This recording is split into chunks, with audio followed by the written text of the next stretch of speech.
What's up, everyone? Welcome to the most real podcast you will ever listen to. This is Unpolished, told by KirkSlay, and I am GlamSlay. And this is Kirk, back at it again with another pod for you guys. Wow, man, this topic today is just one of those that, very, very, I think everyone can really resonate to. And, GlamSlay, let them know. Yeah, we're going to get serious today. I think this is a topic that's very close to my heart. We're going to break down mental health, and I think that everybody, to Kirk's point, can relate to this, has been through it, or maybe doesn't want to talk about that they've been through it, but this is a space where we make it okay to talk about real life. Yeah, it's just one of those things that,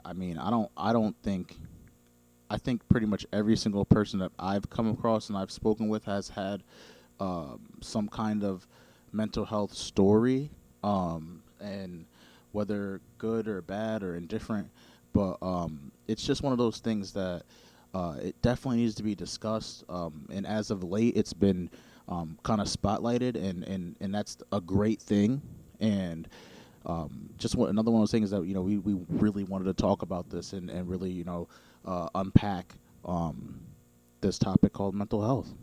For sure. Yeah, no, I definitely, it's something that I talk about often with people that I love, with my teams. I encourage that really take care of yourself. It's okay to not be okay. And so we're going to talk about it. That's what we do best. So, Kirk, kick us off. Yeah, so getting right into it, GlamSlay, talk about, have you experienced anything, whether it's pre-COVID, post-COVID? What about you? 1,000%. Yeah, I think to some capacity, I've struggled with mental health issues my entire life, right? I think since a teenager, I struggled with, an eating disorder for most of my teens, well into my 20s. I struggled with severe anxiety, postpartum depression after I had my son. And, I'm not afraid to talk about that stuff. I think, COVID actually did us a favor with bringing this all to light and making it okay to talk about it, because all of a sudden everybody was locked in their houses and couldn't go to work, couldn't go to the gym, couldn't go outside. And so I think that there were many people that maybe couldn't spend that time with someone that was, in their house staring at four walls all day. I was fortunate to still be working, right, where a lot of people lost their jobs. I was still working remotely. But I will say that it changes things, right? I think, you get used to driving to work every day. And people lost their outlets. Yeah. I would drive to work and listen to the radio or talk on the phone. And, I felt it's interesting because I would feel like if I was driving home from work, I'd be more apt to stop at the grocery store or stop at the gym on the way home or do an errand or go to the mall. And now you don't have that, right? Like, you're not getting out as much. My Peloton was my best friend because the gym was closed. And so home workouts became... Oh, my God, Peloton. That's another story. But home workouts became a thing. And so I tried to really stay with that. I meditated a lot, but I definitely struggled. I'm lucky to have the people around me that I was able to talk to, but there were days that you just feel so down and so depressed. And I think, coming from a place of experiencing that before, I encourage people to talk about it. I think what about you? Do you feel like you experienced it during COVID, pre-COVID, post-COVID? Did it alter anything in your mind? Well, for me, first and foremost, therapy is cool. For those who don't think so, it totally is. I agree with you. Therapy is super cool. So if you are experiencing those any issues like that, don't be afraid to go get some help, and ask for help. I think that's the first, is like the most important thing to definitely get out there. But I had my own mental health situations that I was experiencing with pre-COVID. I'd been going to therapy for years before pre-COVID, and while I was in college and things like that, and then during COVID, luckily, a lot of the things that I learned during therapy, I was able to use some of those things, and I too was working remotely during COVID, so I was able to have my mind off things like due to work. I had actually accepted a new position, so I was really focused on other things during COVID that allowed me to kind of not have to worry about some of those things that maybe others were.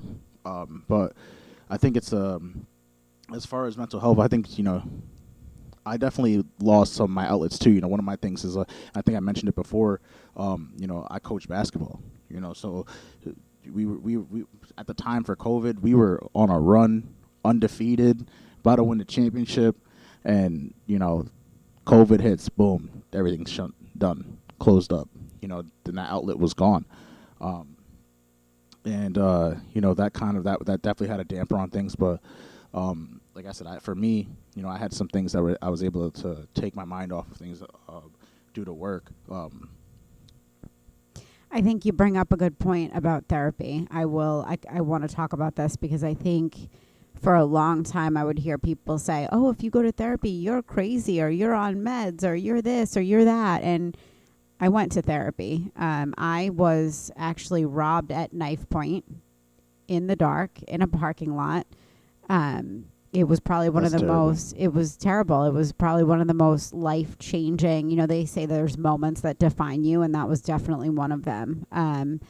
As a mom, as just somebody that never thought that would happen to them. And I was encouraged to go to therapy by several people, and I at first was really hesitant, and then I started seeing a therapist, and I saw her for about a year, and it really changed my mindset. And I think it's really important for people to know it doesn't make you crazy. It makes you strong. It makes you brave. It makes you really intelligent to know that it's a time where you need to go speak to someone that's not your friend, not your partner, not your child, it's just an outsider looking in. And I refuse to take meds because I'm very holistic when it comes to medication. I don't take it. I take Advil, and that's about it. I was medicated. And that's fine. That's your choice, right? I think it's everybody's choice. It just is not I needed mine. it though. Yeah, and I respect that. But I feel like a lot of therapists, you sit in the chair and they're like, you want some pills? You want some meds to make it get better? And yeah. I didn't. I wanted to heal on my own. And those doctors that do that, you guys are scumbags. Totally. I mean, there's doctors that do it to kids, and that boggles my brain, right? And it's how these kids get addictions and all that stuff. So I encourage everybody, if you're feeling that way, talk to someone. It makes a world of difference. And talking about therapy though, I think I thought it was easier to talk to someone that wasn't Absolutely. a friend, wasn't, had a complete stranger that, I was paying you to sit there and listen to me and give me, and, whatever. A lot of money. and maybe regurgitate some information back to me, but, and then probably give me some things that I could find on the internet. But at the same time, being able to share my experiences as far as what got me to that point why I was feeling the way I was feeling, that was one of those things that it was definitely needed. It just made me so much stronger afterwards, and brought me. And at the time, I wasn't me, and it brought me back to being me. Absolutely. Yeah, I think, I was judged a lot for the situation that happened to me, just from people that were uneducated about what happened or the story, and they just heard about it. And, I think I almost feel like it saved me in a way, because it pushed me to go to therapy, to talk about things, and not, I'm the type of person that wears the weight of the world on my shoulders. I want to heal everybody else's problems, but I don't take the time to look at my own. And so I think it forced me. I always say my son saved me the day he was born from myself, but I think therapy saved my growth and my development as a mom, as a friend, as everything that I can be to somebody else. Do you think that whatever your mental health, whatever mental health issues that you were experiencing pre-COVID were different than what you're experiencing during COVID or after COVID? For sure. Yeah, I think the after effect of it, like when they say on the news, you guys are free, everybody can go out now, it's lifted, everybody can go and do their thing. I feel like it really hindered people going out and living even after it happened. And so I spent a lot of time thinking about like, okay, how do we force ourselves to go out to eat on a Tuesday or go to the gym early in the morning again, or do these things that we weren't doing for a year, right? And I think it made me think about routines and how, you need to step outside of your comfort zone, because that causes a lot of depression when you just do the same thing. It's like Groundhog Day every single day. And I feel like I struggled with that a lot. Yeah, no, that was probably the one thing that I definitely was feeling at times. I mean, days that not even walking outside. Yeah, that's a scary thing. Like not even walking outside. And like, what I think maybe I try to take some walks and get some fresh air. But I mean, I'm not a big walking person outside, like walking outside. Like if I'm gonna go outside, I'm gonna go outside and like and play, run around, shoot some hoops or something. Like I'm not gonna go for a walk, I like to take walks. I'm weird like that. I like to walk the dogs and walk around a track. Yeah, I could see that. But I agree with you. I think my son and I took our fair share of walks during COVID to just entertain ourselves. For sure. I mean, I could only imagine what he was going through. That's hard. That broke my heart because he's like a social butterfly. And so to have remote school, thank God for my mom, because that was just, I am not a Mama teacher. D. I did not go to school to be a teacher, nor did she. And I think there were times where she was like, okay, I've had it. Like, I'm done. This is not, like parents shouldn't be teachers. They don't want to learn from us. Like, they want us to read them books at night and study and do homework. They don't want to learn, social studies and math and all that. And so for my son, it really broke my heart because he lacked that. He's Mr. like mayor of the class, has to talk to everyone, see everyone, and so I felt bad for these kids. And then even, post COVID, I'm a germ phobe and I also have an autoimmune disease. So for me, I was still scared, and he'd want to go places. I'm like, oh my God, don't touch that, germs, sanitizer. I'm that crazy mom that's like chasing him with sanitizer. So the sports were just to see them all get canceled, to your point of basketball. Like, that was hard. Yeah, that's probably one of the toughest things. I mean, and I'm just a coach, so I can only imagine how it was for the kids. Like, especially, I mean, younger kids for sure. Older kids, you can kind of do your own thing and whatnot. So it might have been a little bit easier, with some got the video games and whatnot. So, but yeah, no, it's crazy. Video games, the bane of my existence. That's a whole What's other wrong with video episode. games? Oh, I can't. You gotta monitor that stuff. Nothing wrong with video games, man. I'm living in a Fortnite world, and I'm a Fortnite girl. Oh my, 2K. It's like, oh my God. All right. Don't want to get too far off topic here, but what? So I know we talked about therapy and how we felt as though it helped us. But what are your tips for people to cope with mental health struggles overall? And maybe it's therapy, but what are maybe some other things that don't include therapy? Like what would you say are some tips to help people? Yeah, for sure. So I definitely, talk about it. That's the first thing, right? Don't ever be afraid to talk about it, because I promise you somebody next to you is going through the same thing and you don't even know it. I practice a lot of, telling my teams during meetings on the side, take a mental health day, walk away, take a break, take some time to go for a walk, read a book, go to Starbucks, do something that you enjoy, because I think we live in these worlds where there's so much stress of career and work, and we lose ourselves in that. I think working from home has really done that for me. I'm a workaholic anyway, but having, being in the same space as my laptop at all times, I encourage my teams, you have to turn it off. You have to walk away.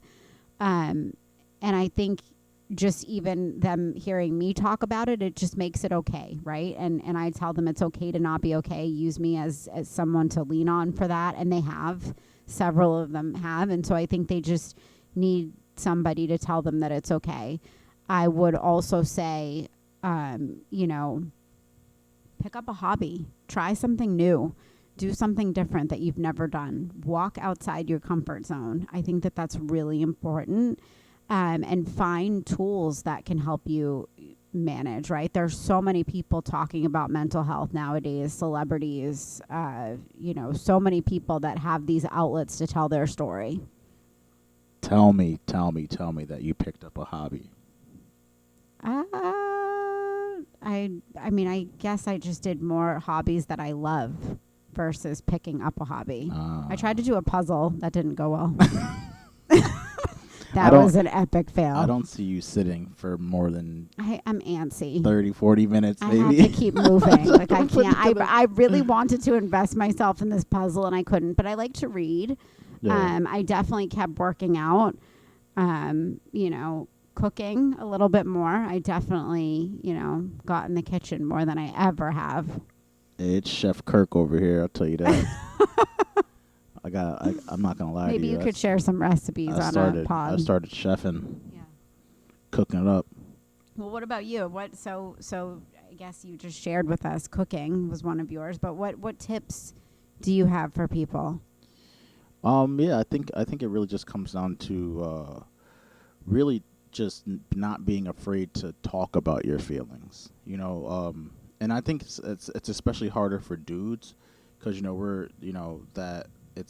they say that we should, you know, be the strong ones, be the ones that, you know, we don't talk about our feelings, you know, especially like, you know, I mean, when I growing up, you know, we didn't really talk about our feelings, you know what I'm saying? Like, so, it's just kind of it's not something that, you know, might be used to doing, but I think it's important. Like, if you're going through something, you know, you always got somebody to talk to you. I mean, you got a close friend, you got a brother or a sister, you know, even talk to your parents if you can, you know, or an uncle, you know, anybody, you know, talk to your dog.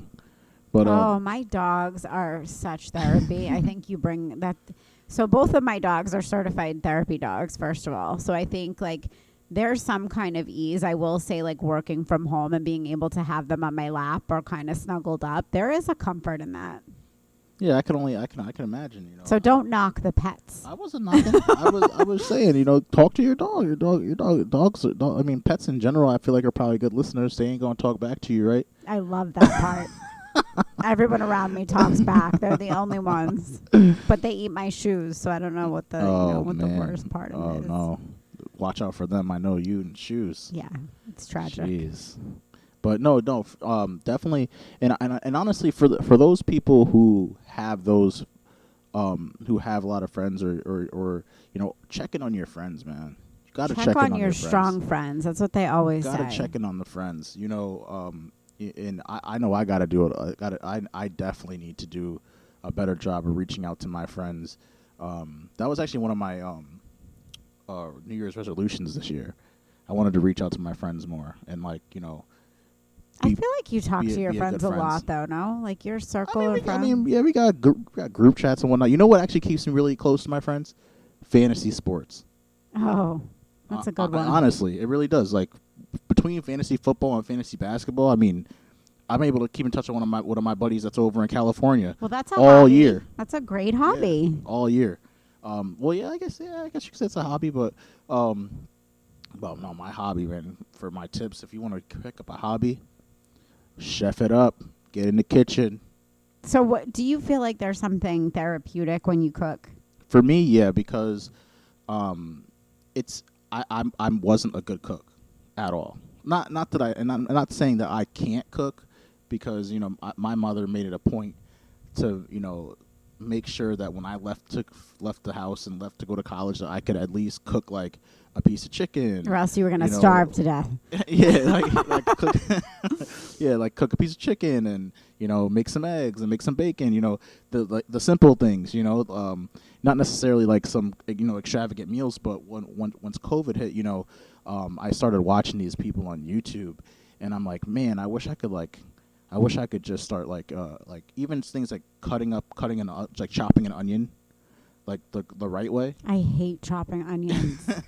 So like I made it a point, like I wanted to learn how to do things like that, and I just took it up, and it's the focus, taking your mind off things, wanting to be, seeking I don't want to say perfection, but yeah, seeking perfection, because when you make a dish to the highest quality, like it's, you have like that meal, and you like or you go to a steakhouse, right? Oh yes, And you I'm here and for you that. and you cut into that steak, and it cuts up like butter, and then you just taste that meal, like everything, like the steak, the potatoes, the asparagus with it. Like, You're making me hungry.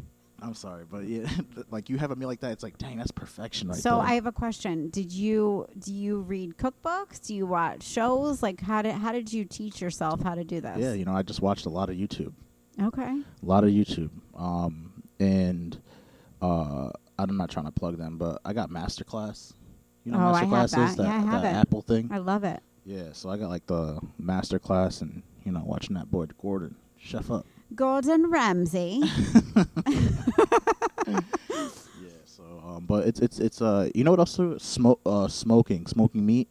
Okay. Yeah, my lady got me a smoker. That's So great. I was experimenting with that too. Okay. I put a pork butt on there.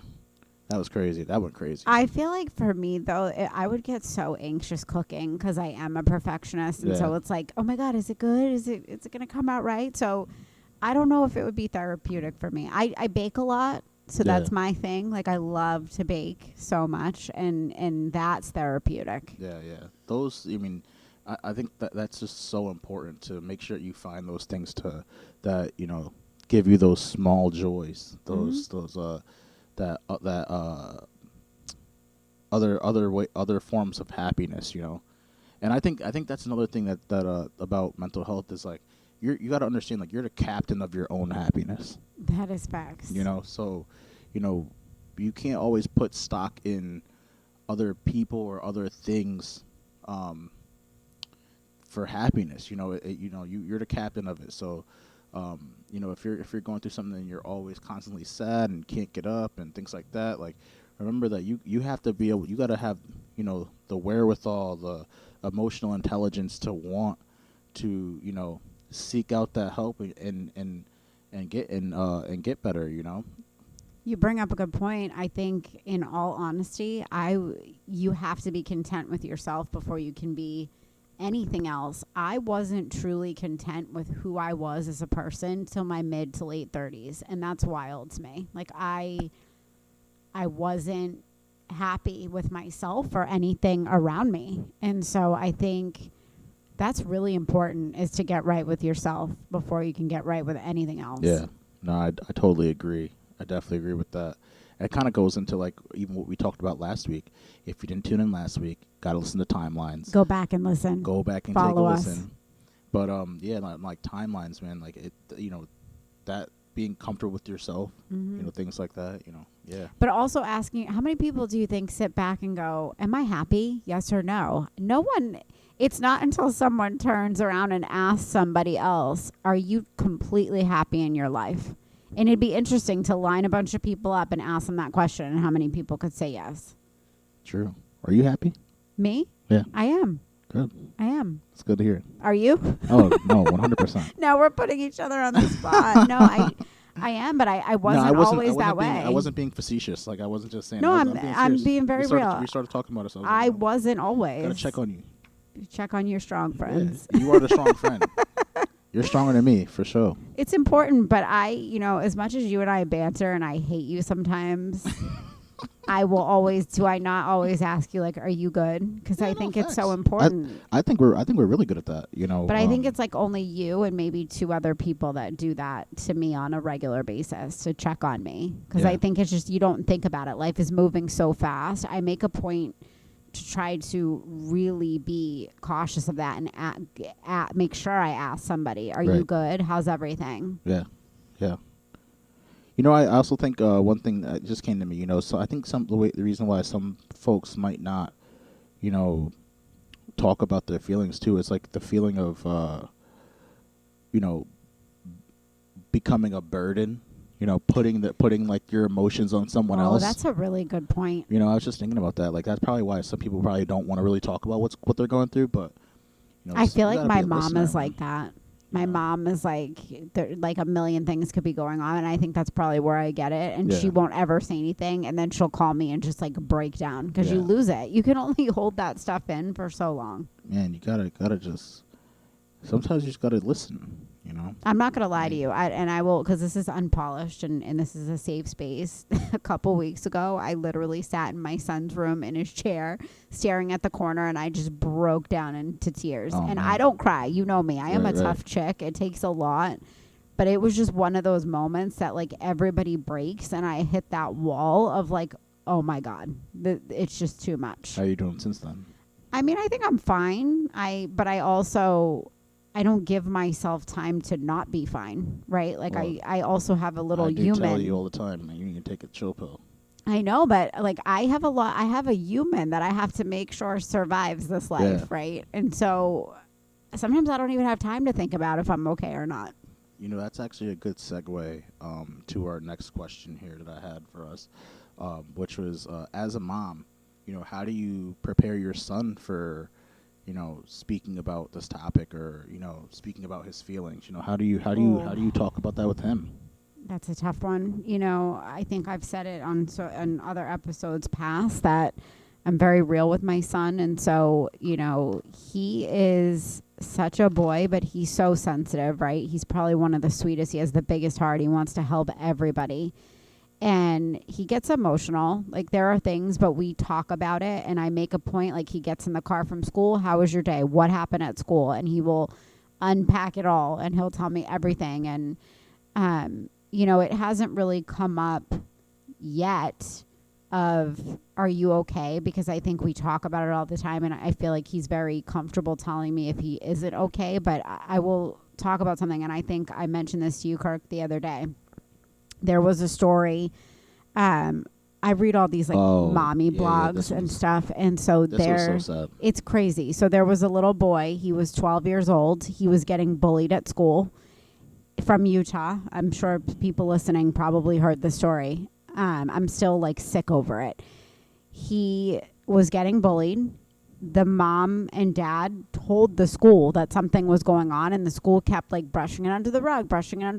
The boy came home with a black eye. Come to find out, a boy beat him up. Unreal. He was probably holding all of this. Like, God only knows. We send our kids to school for 8 hours a day, and the teachers are responsible for making sure that they are good. And who knows what was going on in those walls, because he committed suicide. He attempted, I should say. His little sister walked in, found him. Oh man, that's the hardest part right Crazy. there. Called his mom. They called an ambulance, rushed him to the hospital, and he was pronounced dead in the ICU. And this was all over bullying. So this mom had to bury her 12-year-old son. And so when I read things like that, my heart, like, I was sick to my stomach because I can't imagine. I've had some incidents at my son's school. Is despicable for that. It's wild. It's disgusting. Who's that principal?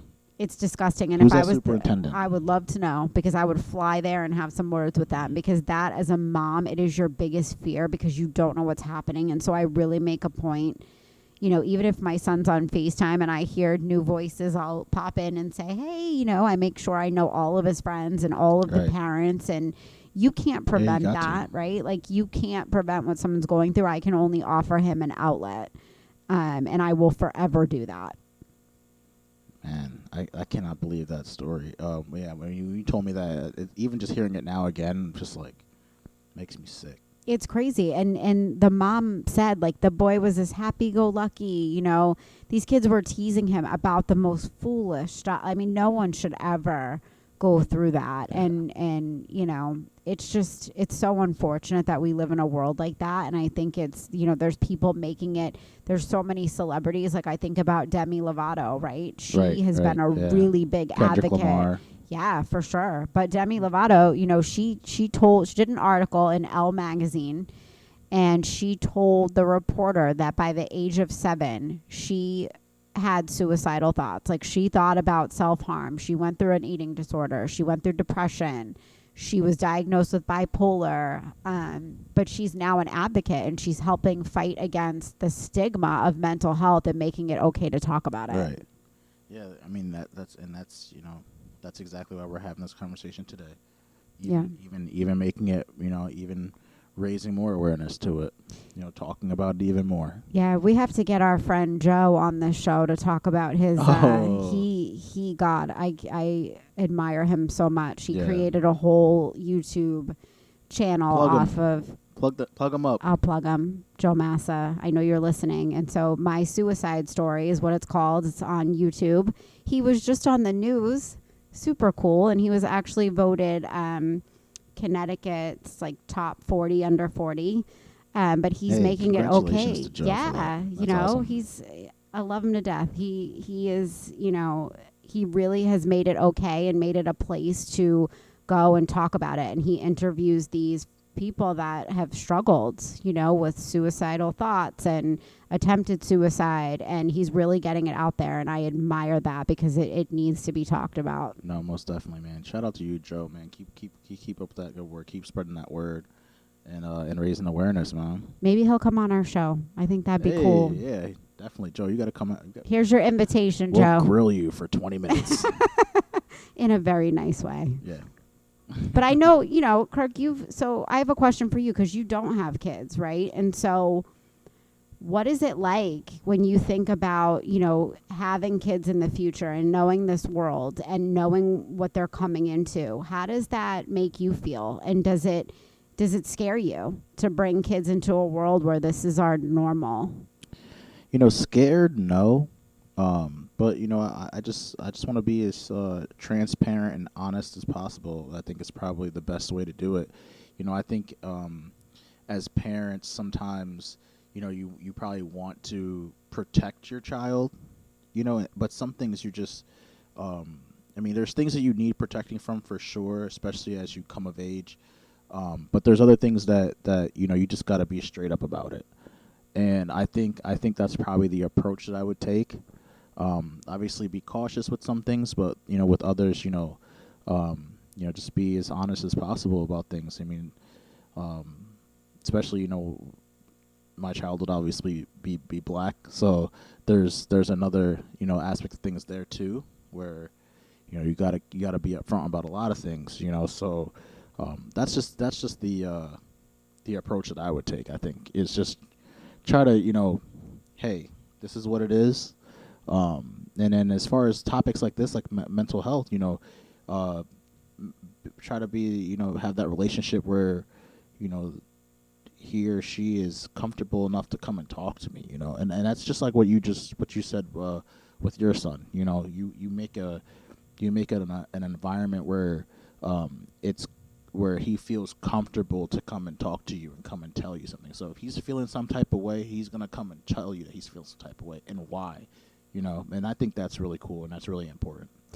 Yeah, I think it's funny because a lot of people say I'm kind of scary, and I don't see that, but my son does not think I'm scary at all because this boy will rat himself out. He will come right up to me and be like, "Mommy, I did something bad." I don't know if that's good or bad. Hey, that's usually that's that mother-son bond. Yeah, man, it's funny. He'll rat himself right out, but he'll tell you right to your face, we don't rat out our friends. He will tell you that, but he'll rat himself out on a dime.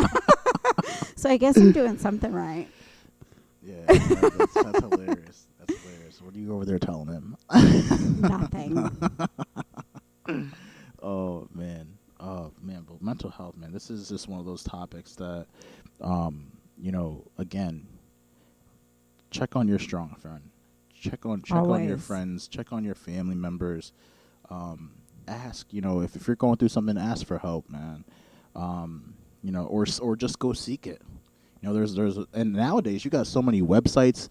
You got like the online therapy.